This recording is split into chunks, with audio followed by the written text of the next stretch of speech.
ত্রিভুজের উত্তর কি লিখেছো তোমরা বলো তো বাবারা? যে ত্রিভুজের তিনটি বাহুই পরস্পর অসমান তাকে বিষমবাহু ত্রিভুজ বলে।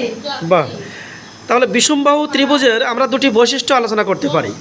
যেমন এই ত্রিভুজের আমরা দুটি বৈশিষ্ট্য খুঁজে পাচ্ছি। বিষমবাহু ত্রিভুজের প্রত্যেকটা বাহু অসমান। আমরা কি পাচ্ছি? বিষমবাহু ত্রিভুজের প্রত্যেকটা বাহু অসমান।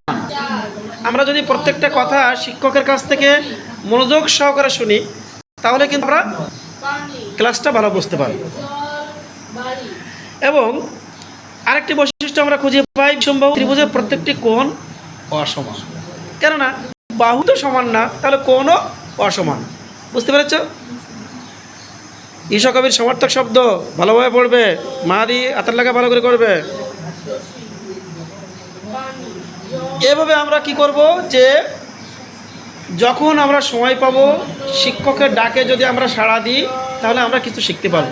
আজকে ছুটির দিন, আজকের আমাদের ফ্রাইডে, কিন্তু স্যারের আমন্ত্রণে আমরা 11টার সময় চলে এসেছি। 11টা থেকে 12টা 30 পর্যন্ত আজকে পড়ালেখা হবে, চলছে। তো আজকের দিনে আমরা যতটুকু শিখতে পারছি ততটুকু আজকের জন্য আমাদের উপকার। তাহলে আমরা যে সংজ্ঞাটা আমরা লিখব সবসময় দুটি বৈশিষ্ট্য আমরা সাথে সাথে শিখে নেব। কেননা প্রত্যেকটা প্রশ্নের মানে জ্যামিতির প্রশ্নের সাথে কিছু প্রশ্ন থাকে যে দুটি বৈশিষ্ট্য লেখো।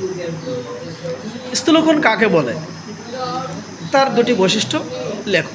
এভাবে আমাদের কিন্তু ক্লাস করে শিখতে হবে এবং পরীক্ষা সেভাবে উত্তর দিতে হবে। ঠিক আছে?